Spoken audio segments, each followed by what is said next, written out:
Welcome to another episode of Beyond the Fairway. This is a special one for many, many reasons.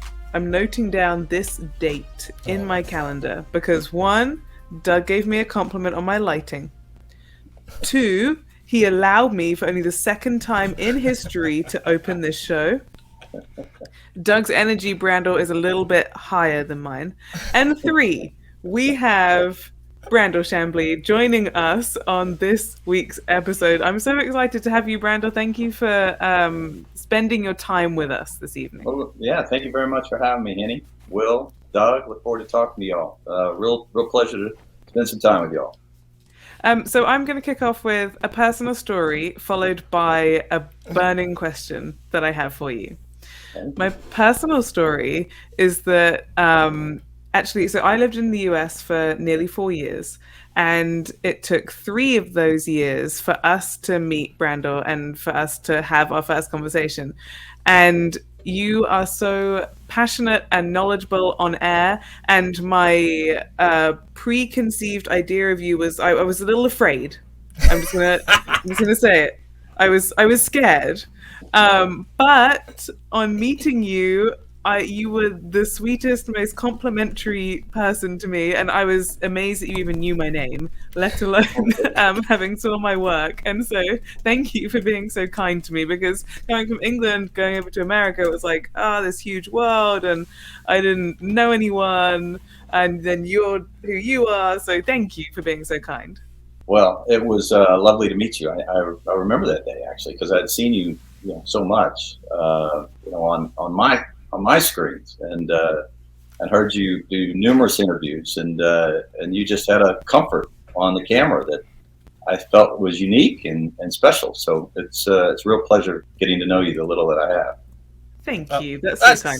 He's so kind. Kindest man out there. That's all cute right there. I'm glad you had your moment there. No, but I still have a burning question buyefore you guys get started. Okay. No, hands off. One more question, and then I'll throw it over. Brandel, you are so impeccably dressed on screen, and I have seen you on a travel day as well, where you have also been impeccably dressed. My burning question, and this comes from a place of me. I'm that person that's never impeccably dressed. I am always in like a hoodie and sweatpants, and for me to get half decent dressed is like a big effort. And people are like, "What's happening today? Whose funeral are you going to?" I can coast that. Yes. My burning question is: do you own and this evening you are in a tailored shirt, looking smart, and I'm in a sweatshirt with kids' food all over it. My question is, do you own a pair of sweatpants? And if so, do you wear them around the house, or like, do you just casually hang about in shirt and jeans? Good question. My wife buys me sweatpants, and yes, I do occasionally wake up in the morning, throw on some sweatpants. I'm an early riser. Throw on sweatpants and a t-shirt, grab a coffee, and go out and sit in the living room and do some work. But I've always liked clothes. I just remember my mom and dad, they always got dressed up and went out. All the pictures I have of them growing up, they were really dressed up. And then every Friday or Saturday night, my dad would take all of us out. I've got a big family, and we all had to get dressed up and go out. And I have such fond memories of it. And then when I played college golf, we always had to wear a suit and a tie when we traveled. And I just got used to it, I don't know. I just got used to it. It's a lovely thing, honestly. I wish I really do. Sometimes I put on the same pair of leggings for like 3 days straight, and I'm like, Henni, you need to get your shit together. We don't need to put that out in these streets right now, Henni. You know what I'm saying? People have an image of you as well, and this ain't... I know that a lot of people are in my boat, so... And a lot of people are in Brandel's way. It's lovely when you have, and one of the things I love about this podcast, and I always say to you, is that there's everyone singing from different hymn sheets. No, I get it, but it's interesting that you talk about Brandel in his sweatpants, because one of the things that Brandel, I'm trying to like grow as a broadcaster and an on-air person, and so every time I see you speak, it's like you just read the dictionary. Like it's like you picked up 5 or 6 words that nobody knows what the hell you're talking about, and then you drop them in the broadcast so eloquently. And I'm like, damn, I've never heard that word, especially in a golf context. So when you're preparing, let's talk about it. I know you keep your legal pad. In the morning, you're having your coffee in your sweatpants. Let's talk a little bit about what is it that you do to prepare other than read Webster's. Well, there's one of my favorite writers. He said this to me about 20, 30 years ago, and I never forgot it. I asked this fellow, his name's Kurt Sampson. He's written a gazillion books, but one of them he wrote a book on the Masters and Hogan in particular. And I remember reading that book, and his analogies and metaphors were so fresh. They were original. I'd never heard them before. And as a result, I remembered exactly what he was referencing long after I'd closed the book. So I ran into Kurt somewhere and I said, how do you come up with such original metaphors and analogy in a sport where everybody's fighting for the same information? And he said, well, it's easy because I don't read any periodical that has anything to do with golf. I don't read it because if I read that, I'm going to sound just like everybody else. And I remember thinking, damn, good idea. And so, that was 25, 30 years ago before I was in television. I've always loved to read. I just always have 3 or 4 books with me wherever I'm at. But I try to read as broadly and as far outside of golf as I can. And then the closer I get to golf, then I'll narrow my reading to what I'm going to talk about. But I try to just read as many crazy books that don't have anything to do with golf as I can that interest me. And from there, I look for ways to talk about golf because I'm on the air all the time talking about the same thing I talked about the night before, and the night before that, and the night before that, and the week before that, and the month before that. And, that's a challenge. I get up in the morning and I think, okay, I'm going to talk about Jon Rahm today. How in the hell am I going to say anything different or new or interesting about Jon Rahm? And so, from the time I get up, I'm cultivating, I'm thinking, and I'm trying to come up with something because, I'm meant to entertain my audience, but I'm a golfer. I'm a geek. I love this game. So I'm also trying to entertain myself. So that's the challenge. That's the job. And the big words, I don't know. You don't know the words, huh? You just use them. I love words. My wife and I, and this is probably one of the million reasons I married my wife, but she loves a turn of phrase as much or more than I do. When we listen to a great broadcast or we read a great book, we will sit and have coffee and talk all night about turns of phrases and words. And I almost never watch our shows over. If they're in a bar and I'm eating dinner, I'll turn the other way. I don't want to see it. But often I'll come home and my wife will say, I want you to watch the show just so you can hear Rich Lerner's essay.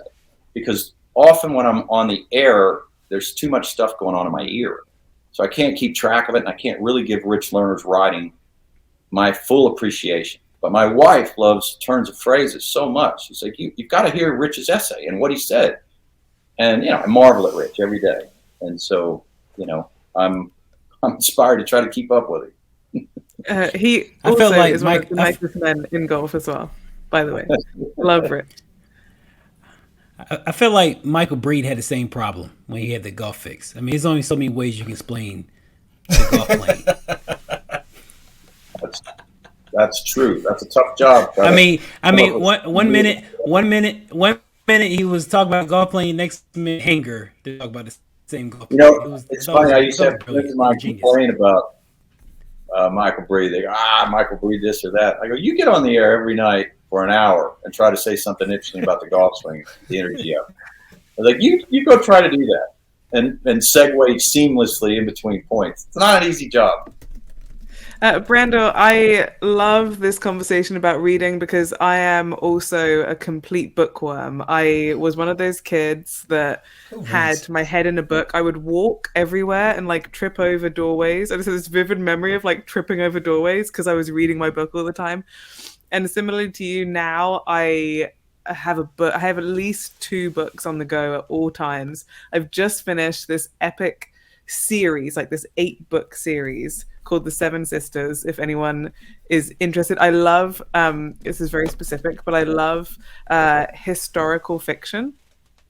That's my absolute jam. Bridgerton, you're loving Bridgerton right now. Bridgerton that's like so up my street. Okay, but I particularly love when they weave, like they go back in time and tell the story, and then they come forward in time and tell the story, and then you have to try and piece it together and figure out what's going on. That's like my. So was my wife. Yeah. Yeah. That's right up. Well, my question was going to be: is what is your preferred genre, and do you have any books that you were like, this book, you have to read this book? Well, the greatest book I've ever read is Guns, Germs, and Steel. I give that book to people. I argue all the time that if that book were read by, it's a bit heavy, I'm trying to think when it be, 6th graders, 7th graders, 8th graders, it would go such a long way to eliminate bigotry, prejudice, and entitlement, and divisiveness. It's the greatest book I've ever read in that regard. Jared Diamond wrote that book. Sapiens is similar along those lines. I'm a big fan of Sapiens, but Guns, Germs, and Steel, I think from an interest standpoint, just a book that I was on the edge of my seat from the time I picked it up, was The Swerve. And The Swerve is about a monk who was looking forensic. He was doing deep dives into monks and old libraries back in 1400s in Germany. He found a copy of a poem called Lucretius. On the nature of things. It was written by Lucretius. And that book is credited with sparking the Renaissance period. So you could, if you really wanted to, you could draw a direct line between that book and the rediscovery of lost treasures, I would say, intellectual treasures. And then one of my favorites is the Gulag Archipelago, written by Alexander Solzhenitsyn. And you could draw a straight line between the collapse of the Soviet Union and him writing this book, which was about the gulags of the Soviet Union under Stalin, and just how awful autocratic dictatorial regimes are. So I like those, but I also love poetry, and currently one of my favorite authors is a fellow by the name of Michael Sandel. He wrote The Tyranny of Merit. He's a Harvard professor. I love him. But Brandel, I wouldn't get the depth of all this. Like, I just see you on Golf Central, and now you're talking about all these, intellectual properties that I got to go invest time in. This is refreshing, B. Well, I love golf, but this is why I don't play as much golf as I'd love, because my perfect day is to get up in the morning, have a cup of coffee, and read all day. I'm a bit of a geek that way. I love to read. I just love to read. It's my favorite. So. Following on, before I know Doug wants to take it away elsewhere, and I could talk about books all night long. Yeah, you could. And I'm very excited right now. Doing books. On the Soviet theme, A Day in the Life of Ivan Denisovich. It's a classic. One of the greatest books ever. Will, me and Will are looking at each other. I give to people with no context. I just give it, and it's so small, but it really was profound to me. Will, this is not for us. That's a similar book. It highlights the atrocities of the 20th century, and from that, I think it's a lesson for the 21st century. And Alexander Solzhenitsyn, not to dwell too long on him, but I'm listening. You could go on YouTube and just type in Alexander Solzhenitsyn Harvard Address 1978. He gives it in Russian, but it's subtitled in English, and you can read that, and it is as relevant or more relevant today. And some call it, obviously this is open to great subjective debate, but some call it the greatest speech ever given. And it was his commencement address in Russian to an audience about the dangers of a society that is just controlled by laws, that there should be a higher purpose to people's lives than just laws. And it's a mesmerizing speech. Man, And that's the guy I who will wrote. definitely check that out. Here it is. hey Doug, I just knew. I There we go. I just knew I was going to stump him with Malcolm Gladwell's Blink, but this is way past. he read that. He read that on a bathroom setting. So Gladwell. He's not a fan of golf, Malcolm Gladwell, but I like him. all right. So Brandel, we do know you are a proficient, prolific reader, Henny, you as well. But I want you to see something that's not as prolific, and it might actually hurt your eyes to watch. So kids, look away. And Brandel, we've queued up Will Lowry here, the cross-handed, dread-headed wonder. So what I want places I want to go. I've looked at this golf swing. I got to tell you, I've looked at this golf swing. I got to tell you what's cool about this move, right? Cross-handed, notably, right? That's cool. By the way, did you see the kids that came out that Emiliano Grillo brought out? Yes, I was thinking that. I was in the studio for that broadcast, and I was like, Will Lowry. He There you flushed go. that, by the way. Right? So there you go. So this is pretty I mean, you see people when they pick up the game, they go cross-handed. It makes sense. And some notable players have stuck with this, right? But anyway, you cross the line, but let's say you're shouting out. The next clip down, come down, like you keep coming. Is that, Brandel, this isn't the easiest thing to do. We'll just play it. But no, he shallows it out beautifully. I mean, you put it right on plane. Halfway down, you were perfectly on plane.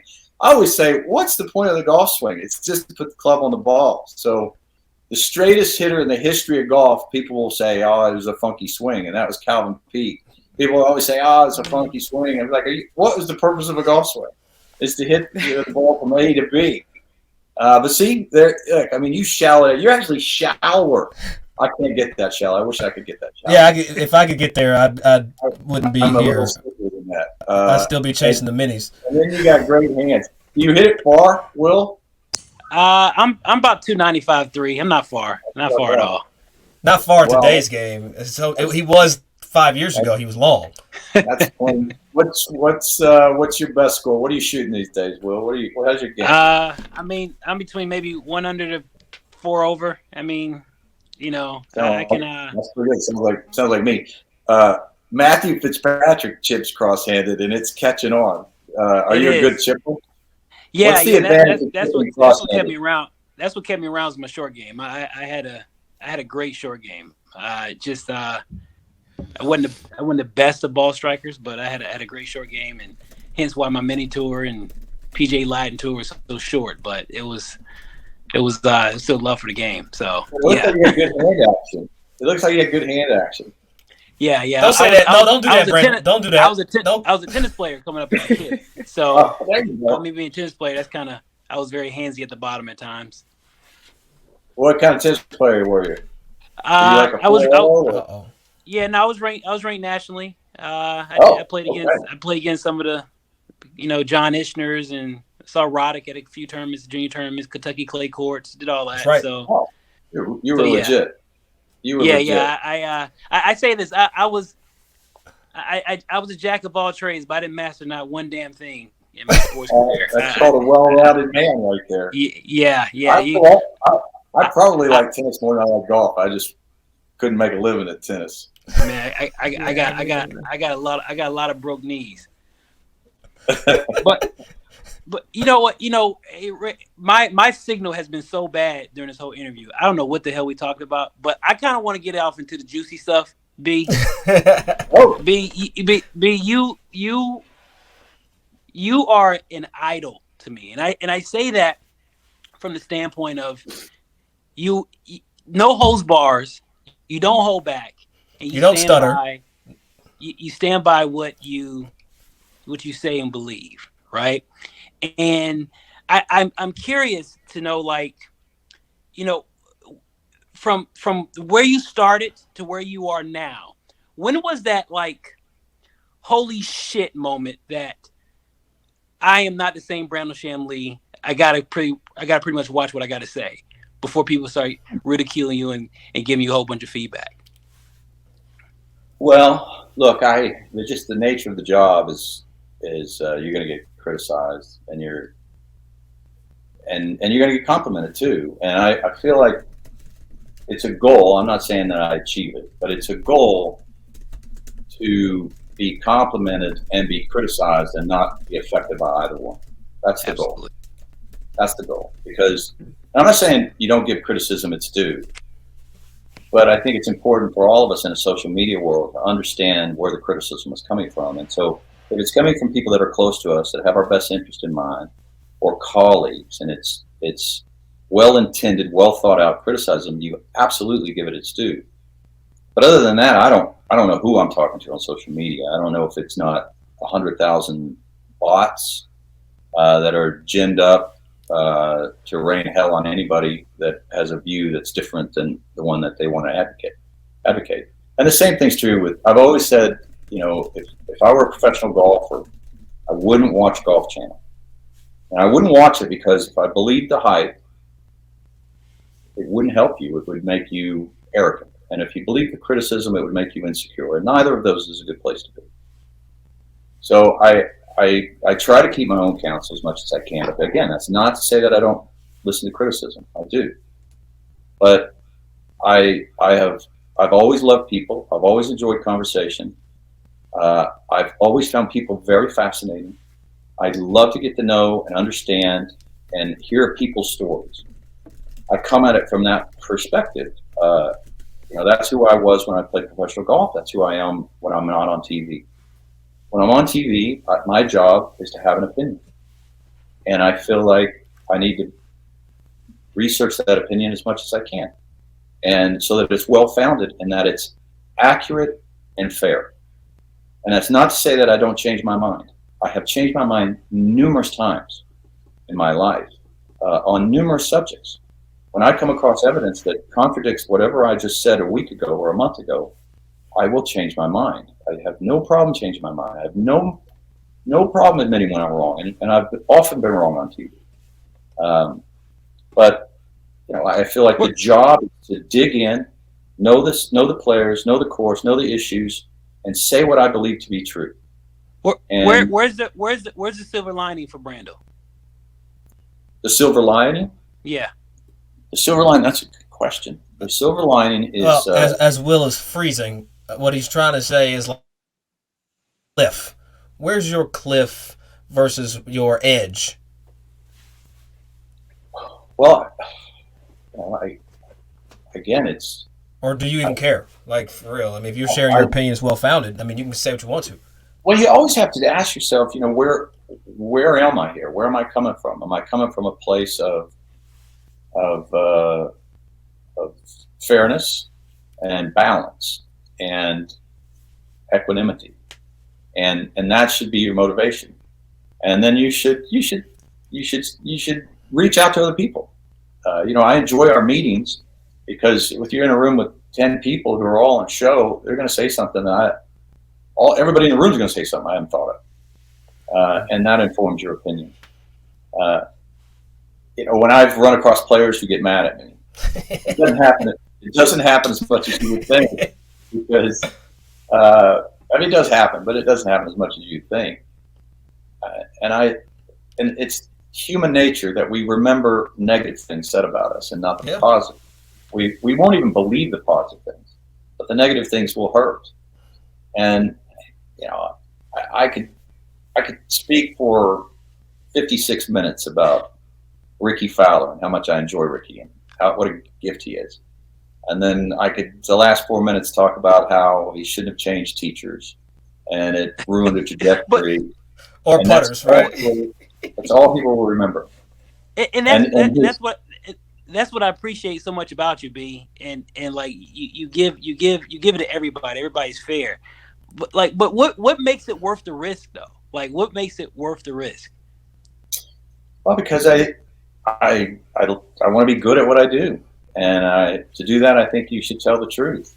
Because look, if you sit on TV and you say everything is great, if you overuse superlatives, it I like that. It devalues the currency of superlatives. So if I'm talking about somebody that actually is great or is a genius, and I have said that everybody before them was great and was a genius. Well, it devalues the currency of it. So it's hard to speak accurately about where players are. And that is the goal, is to try to be fair and accurate. And it's hard because we're all biased. I always say I want to be, I would rather personally not get to know the players, and that's hard for me because, again, I love people. And if I go out and play with guys on the tour, I enjoy them, but I would rather not know them because I would like to be able to say complimentary things about people I probably would not like and critical things of people I probably would love. I would say Rory makes my job very difficult because I do know Rory and I love him. How could you not love Rory? Like, I'm old enough to be his father, and I would love to have had him as a son. I'd love to have a son like him. I'd love him to marry my daughter. He's a class act. And then, when he plays poorly, it's hard to go on the air and speak truthfully or as forcefully as I want to. So yeah, that's the rub. And when I run into players and they're mad at me, I think, hey, listen, if I were a player, I'd be mad at me too. I probably would. I would probably tell me to shut up. Yeah, for talking shit. Yeah, I mean, you could say that, but whoever that player is that's mad at me, I promise you, if I spent not 2 minutes, if I spent 2 days, I could find 20 hours of me lauding them about something that they just dismissed or never paid attention to. But I said they were a crappy driver or a wedge player or were 3 strokes worse than their average when they were under pressure or whatever it was.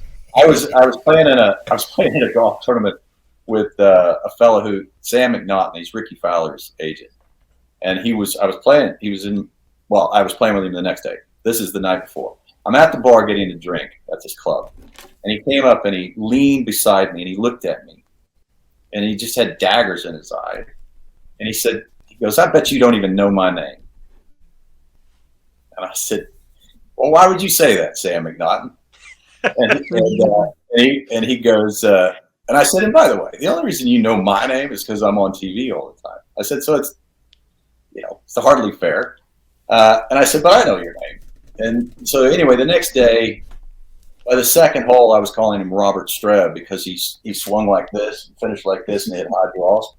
And I was like, "You got the only golf swing that reminds me of Robert Streb." And so he started laughing. He loosened up, and then he was like, "You never say one nice thing about Ricky Fowler." I was like, "You've lost your mind." I go, "I have said so many nice things about him. How would you not say nice things about Ricky Fowler?" I've been following Ricky Fowler since. Ricky Fowler never, ever does the wrong thing. He might be the nicest human being that's ever played golf. He's certainly in the top 10. He always does the right thing. I said, but, when he switches coaches and his game goes downhill and I have to talk about why Ricky Fowler's game's gone downhill, I dig in and I try to tell the truth, and that's all you hear. And he laid up in 2010 at the Phoenix Open from 214 and hit a 5-iron, and I thought it was the most bizarre play I've ever seen. Really. It's in the top 10 most bizarre plays I've seen since I've been covering golf. And that's just my opinion. But he's still mad at me about that. Yeah, as you said, the things that stick in players' minds. I'm gonna take the ball from where you mentioned Rory's name for my next question to you. And it's to do with everything that's sort of transpired over the last 12 to 18 months, as we've seen with Rory, from my personal opinion, is that it initially fueled him. And what we saw at the Tour Championships was his victory with this renewed fire, right? Because I think the criticism of Rory sometimes is that he is a man that thinks a lot about life and puts things in perspective, and then perhaps golf doesn't come out way up here as it should if you wanted to become a Tiger, for example.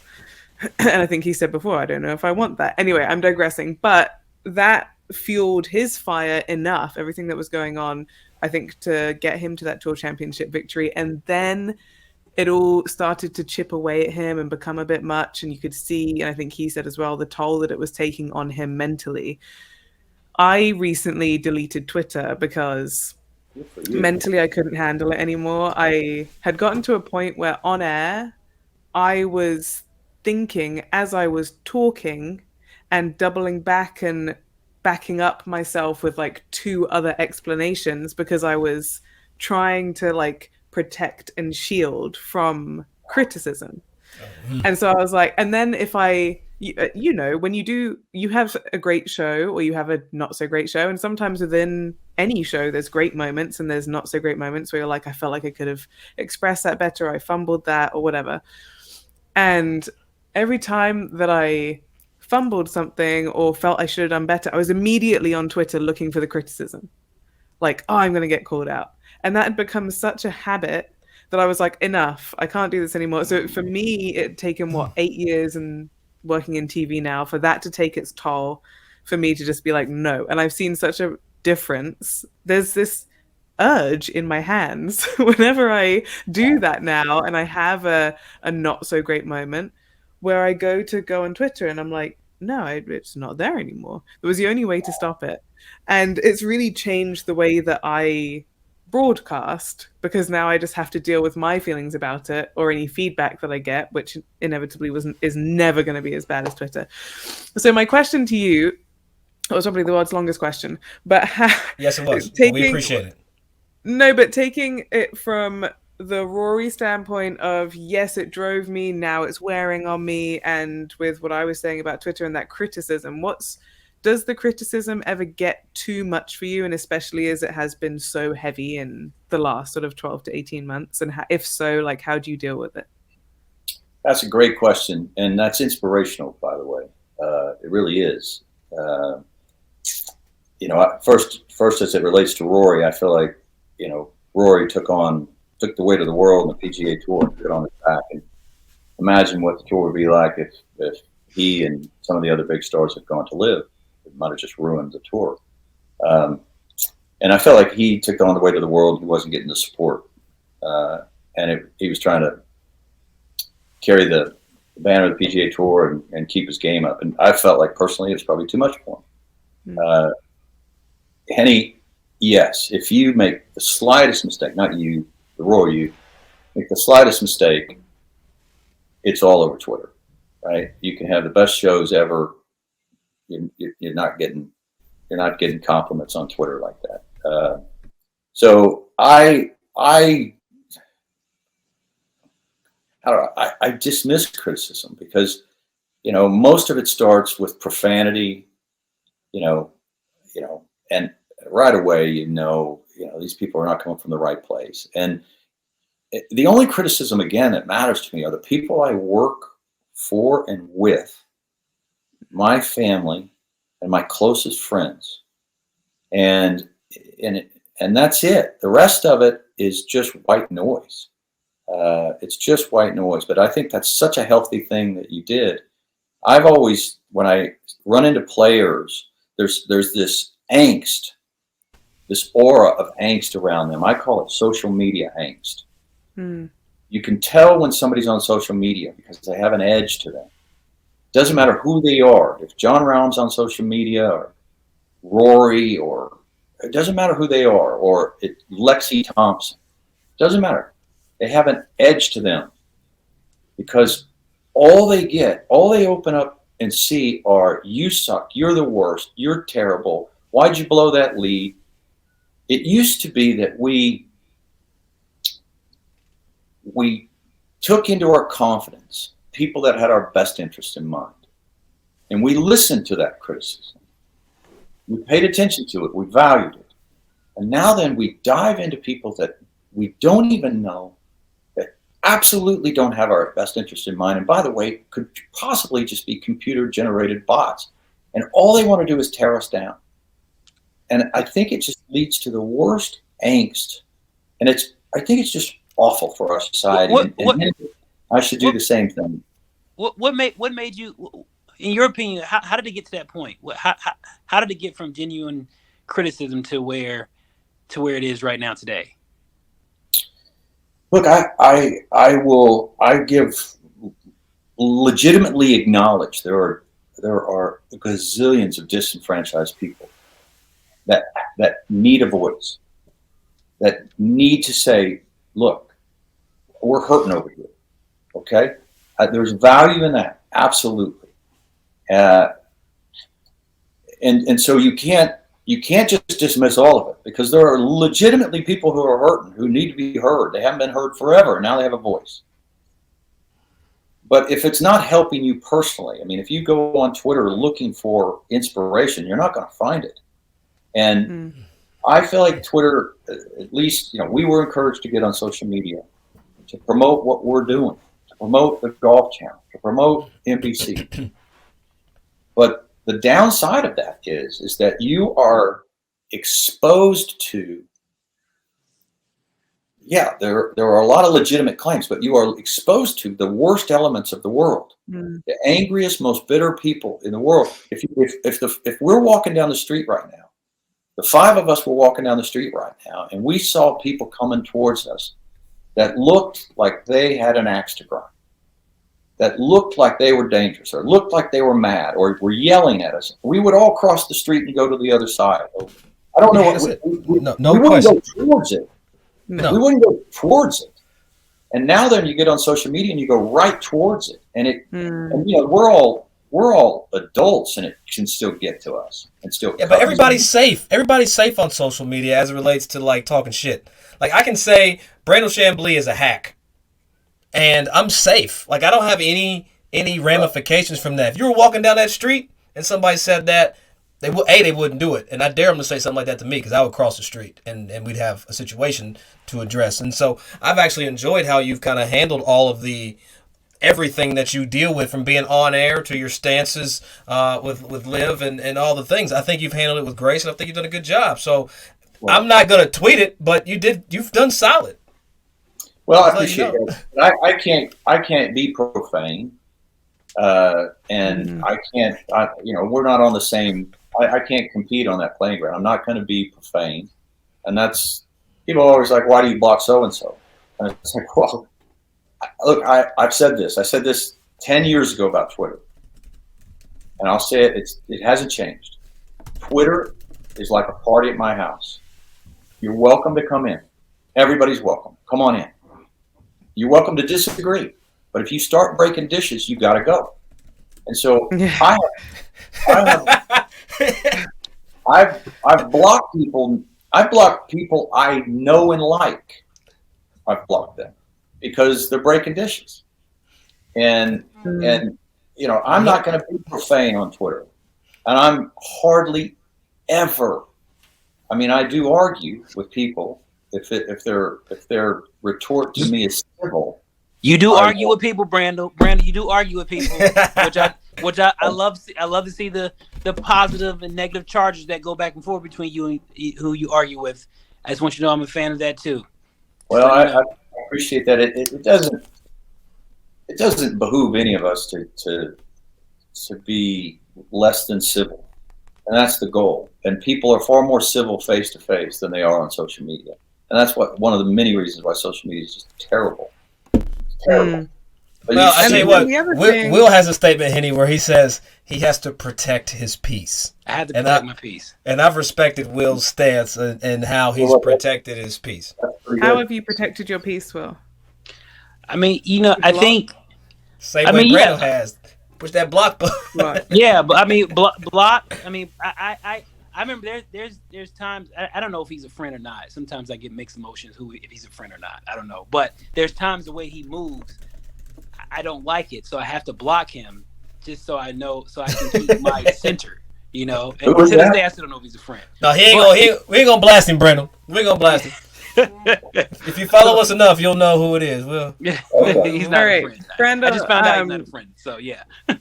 we are taking up enough of your time. So I've got a final point on what we were talking about as well, which is somewhat, it's not somewhat, it's just unfair, is that when you see someone on TV, you think you know them. And someone once gave me the advice of like, you're in somebody's living room. Like you're in their home, you're in their lounge, and within 10 seconds, they're going to make a decision on whether they like you or not.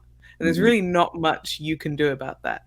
But I appreciate you coming on here and talking to us, because we already had a short conversation before, and this has served to open up even more and get to know you even more, and your love of books and your thought process and everything. And it's very obvious and clear that you are a deep thinking man, which is very enlightening, especially for someone working in an egotistical environment such as television. I think that's rare. So it's been wonderful to have this conversation with you. Thank you for opening up. As a fellow bookworm, oh Lord, one book that is going to be a book question to end on. It had to be. One of the books that I tell people changed my life is The Power of Habit by Charles Duhigg. It really is a phenomenal book. He details, it is what it is. He details the power of habit, and he tells these incredible stories about these people who have had brain traumas and don't know where they live, couldn't tell you their name, but they still go through the same habits each and every day. And he says that everyone has one or a few keystone habits, he calls them, that is something that you do frequently, if not every day, that makes you the person that you are. And if you can tell that to someone else, that's an inspiring thing for them to be able to, if someone else can copy your keystone habit, they can kind of unlock different parts of themselves. So my keystone habit, and the one that I have to do, otherwise I literally fall apart, and there's not much holding together. It's like glue and feathers, or that's me. So if you a light blow, it will fall over. You're a pinata. Okay, got it. Yeah, no, a pinata is way more sturdy.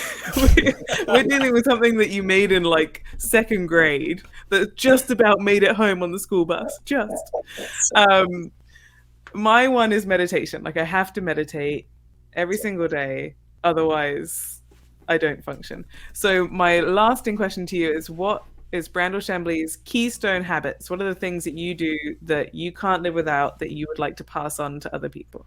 Well, it's kind of meditation, but I wouldn't give it that formal of a title.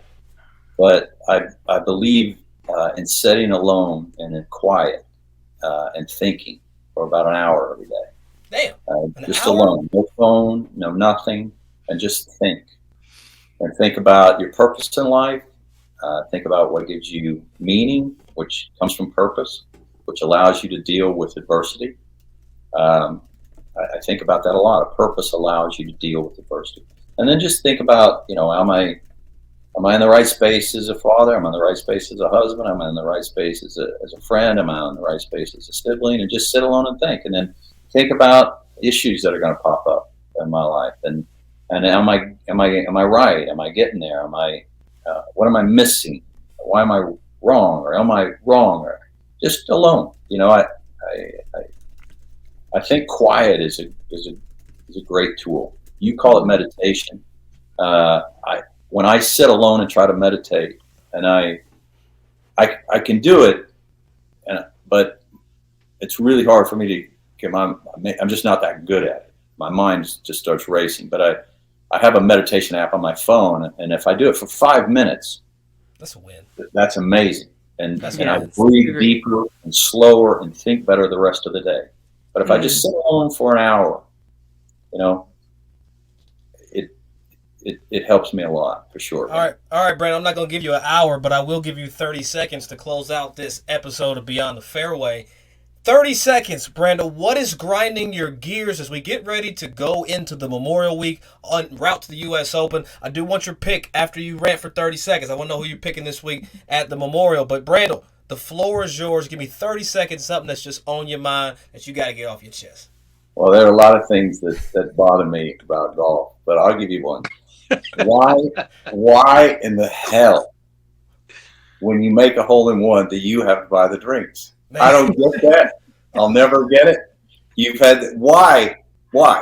Instead of picking someone up. My wife just made a hole-in-one.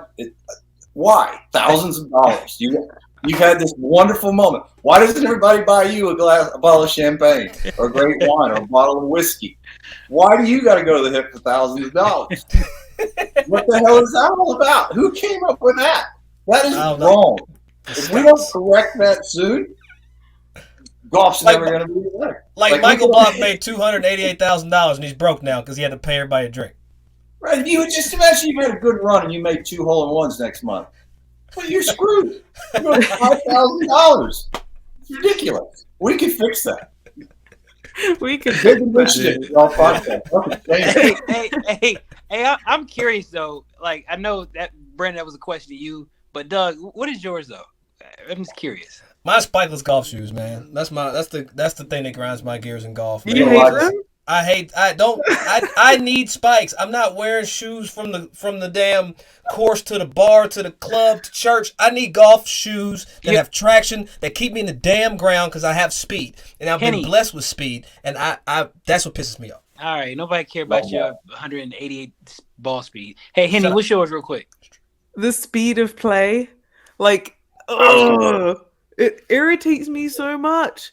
Do you have to aim point for 5 minutes after your playing partner has hit? Like, you can do all that. Do the things while the other person is doing the things. I hate it when I see someone standing there on the side of the green, leaning on their putter, looking around, having a chat. No, you should be doing your thing. There should be not one spare second. The spare seconds are walking down the fairway. The spare seconds are nowhere near your golf ball. Nowhere. Passion. There's a lot of passion there. All right, Will. I'm loving the vibe that Henny's putting out. Let it out, Will. Let it out. I don't know if I have one. Maybe I'm dead. Maybe handicap. Like, I don't really like on the scorecard it says handicap, the difficulty of holes. Why we just can't say difficulties holes? Why we gotta say handicap? That bothers me a lot. Okay. Sorry. Okay, that's different. That was subtle, but all right. All right, that's bullshit. Around the horn. Who's winning the Memorial? Brandel, we'll start with you. I'm not ready to give up on John Rahm's run, so I'm not ready to give up on it. It's going to keep going.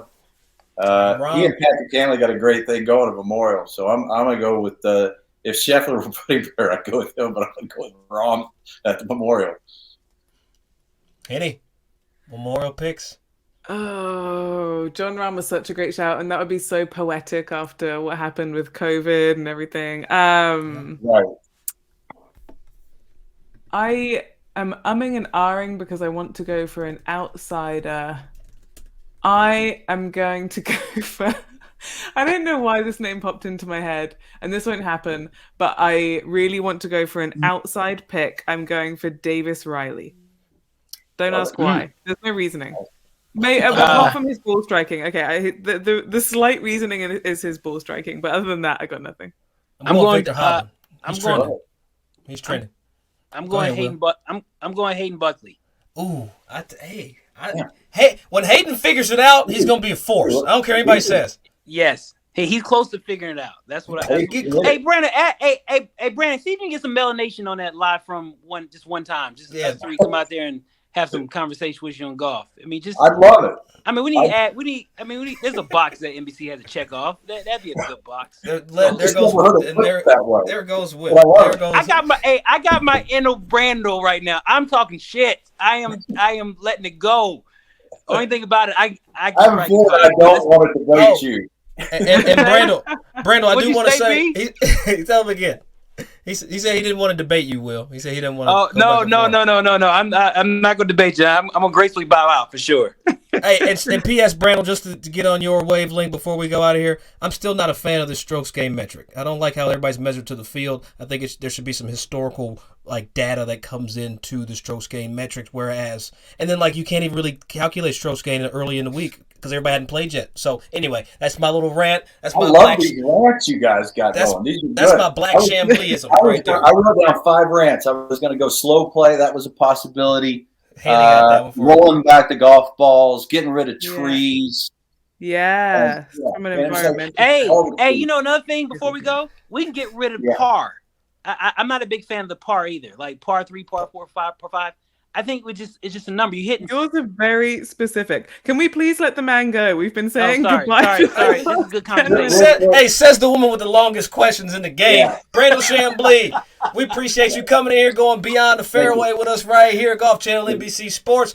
Brandel's going to be on all the live froms and catch him on Golf Central. And Brandel, thank you so much. Safe travels. And I think we'll see you at the US Open You're not supposed I to say love that. that. But I'm going to do it. I'm going to start live from like that. I get yelled at. Yeah. I like You Thank will y'all get for yelled having me at. on. I can get away with it.